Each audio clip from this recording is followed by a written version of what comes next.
In 2009, a tragic crash of Air France Flight 447 stunned the aviation world, not because of a mechanical failure, but due to a breakdown in human decision-making under pressure.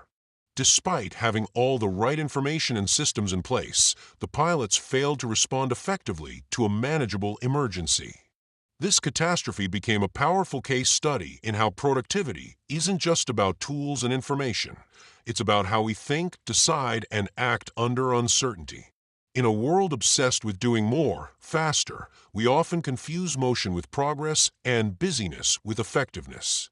This book challenges this illusion not by offering hacks or shortcuts, but by revealing the deeper psychological and cognitive frameworks that separate truly effective individuals and organizations from the merely active. Through science, case studies, and compelling stories, the book uncovers how choices, focus, motivation, and decision-making shape our ability to achieve meaningful, sustained success. The foundation of real productivity begins with motivation. But motivation, as explored in the book, is not a gift that descends magically upon us. It is a skill that can be cultivated. Central to this idea is the concept of internal locus of control, the belief that we have power over our choices and outcomes. When people believe they are in control, they push harder, persevere longer, and are more resilient in the face of setbacks. This becomes evident in one compelling example from a U.S. Marine Corps, where instructors began redesigning their training programs to give recruits more agency over their decisions. For example, in one redesigned exercise, a team of recruits might be tasked with navigating unfamiliar terrain to reach a target without detailed instructions. Rather than telling them exactly how to proceed, instructors would set the objective and let the group figure out how to execute it. This shift placed responsibility directly on the recruits, forcing them to collaborate, weigh risks, make decisions under pressure, and own the consequences of their actions. The instructors were there to guide and debrief, but not to micromanage. This approach had a profound effect. Recruits became more engaged and motivated because they weren't just being told what to do, they were being trusted to lead and think for themselves. They felt a sense of ownership and pride in their actions, which translated into stronger confidence and improved performance. These trainees weren't just learning to follow orders, they were developing the judgment and mental resilience necessary for high-stakes environments. The power of mental models emerges as another defining theme. Productivity is not simply about reacting to the world more quickly, but about thinking more deeply. High performers across industries, from pilots to CEOs, use mental models to visualize their goals, anticipate challenges, and respond with agility. By constantly building and updating these internal simulations, they maintain clarity and control even in fast-changing environments. A dramatic example is drawn from the airline industry, where pilots who regularly engaged in scenario planning were better prepared to handle emergencies and avoid disasters. Mental rehearsal, it turns out, is a powerful predictor of real-world success. Setting goals, often touted as a keystone of productivity, is not as straightforward as writing a to-do list. The book introduces a balanced approach that combines stretch goals with SMART goals.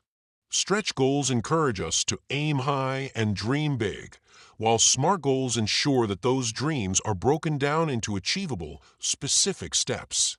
Organizations that blend both approaches, like Google, manage to remain innovative while staying grounded. The key insight here is that ambition must be channeled through structure, otherwise it becomes paralyzing. Another transformative concept explored in the book is the importance of focus and managing attention. In an age of constant distraction, the ability to direct one's attention deliberately is a rare and powerful asset. Successful people cultivate habits that allow them to filter noise from signals and stay locked in on what truly matters.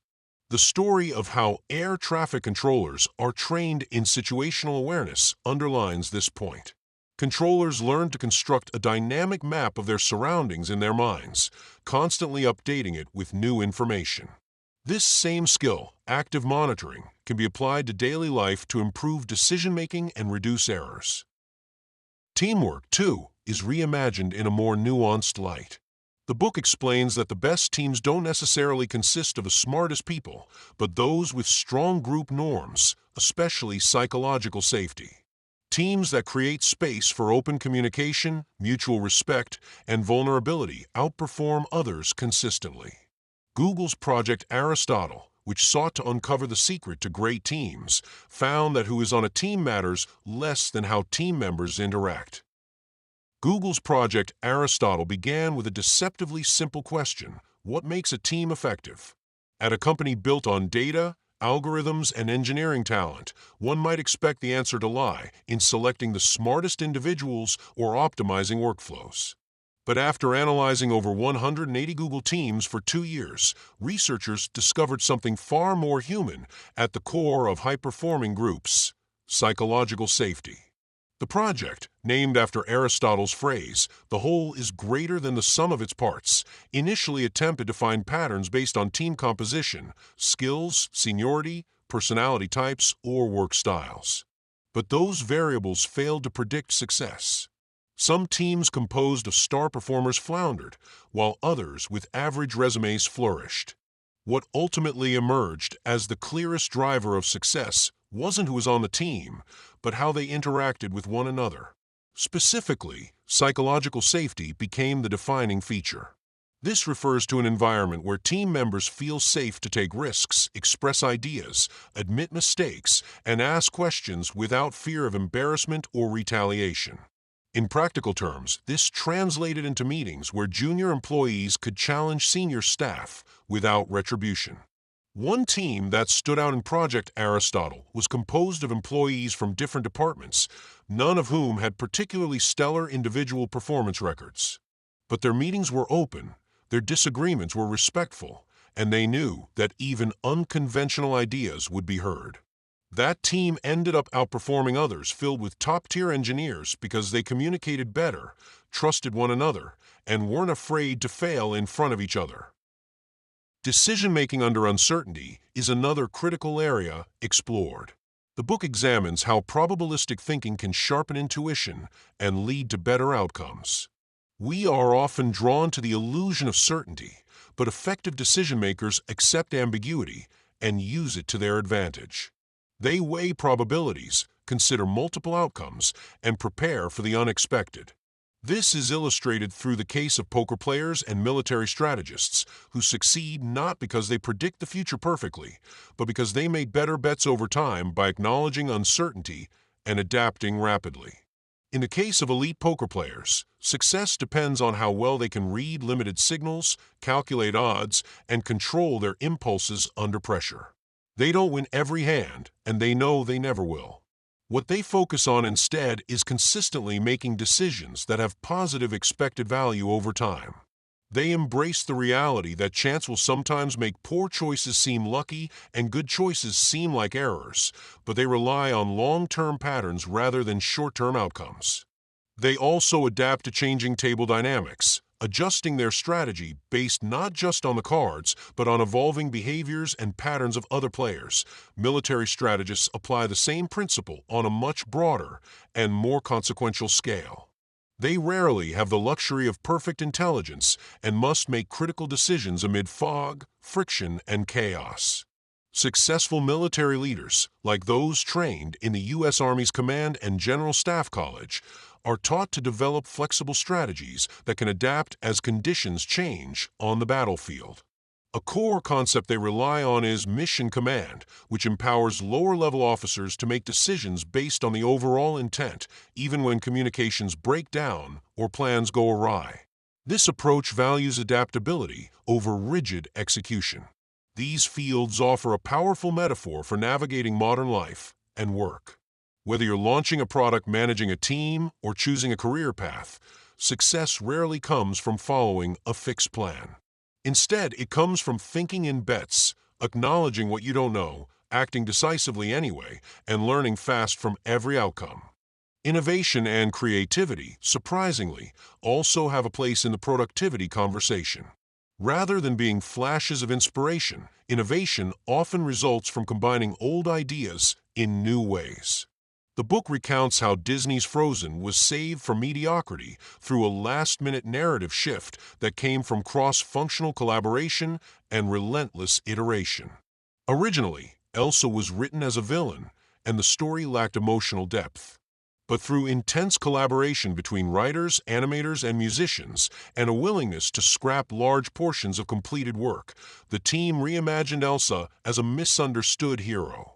The addition of the song, Let It Go, became a turning point, shaping the entire narrative around Elsa's internal struggle.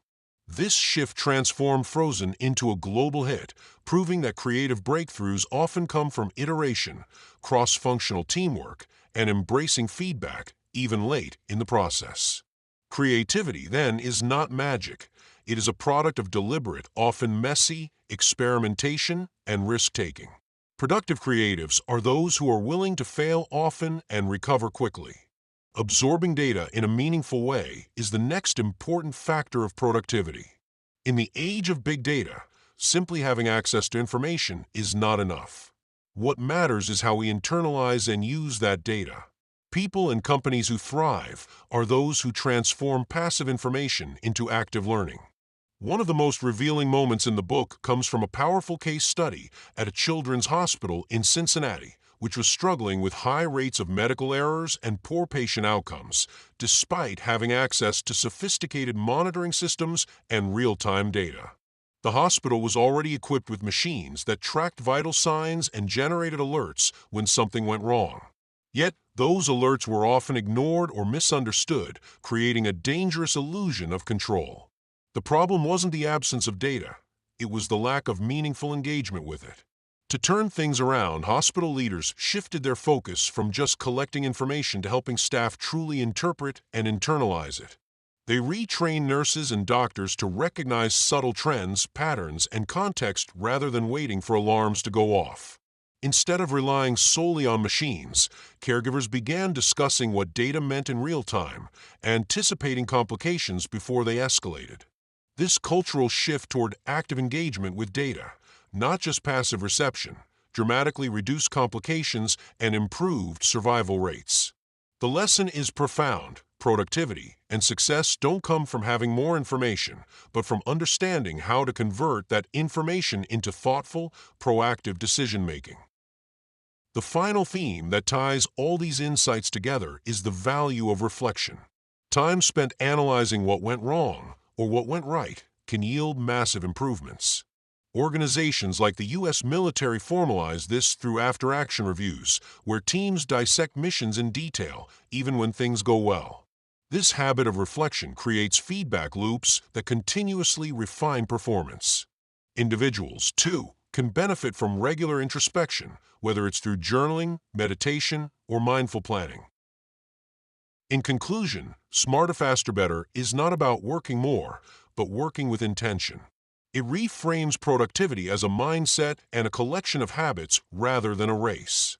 The stories, case studies, and research woven throughout the book reinforce the idea that truly effective people are not necessarily the busiest or the most naturally gifted. They are the ones who take control of their motivation, construct strong mental models, make wise decisions, and create environments, both internal and external, that support continuous growth. This book leaves us with a powerful truth. Becoming smarter, faster, and better is less about adding hours and more about changing how we think. It's not about doing more things, but about doing the right things in the right way. When we embrace this mindset, productivity stops being a struggle and starts becoming a natural extension of a well-designed life. Thank you so much for listening and joining us. If you enjoyed this audiobook, don't forget to hit that subscribe button for more engaging book summaries and insightful content. We'd love to hear from you. Drop a comment below to let us know which book you'd like us to explore next, and we'll consider it for our upcoming episodes.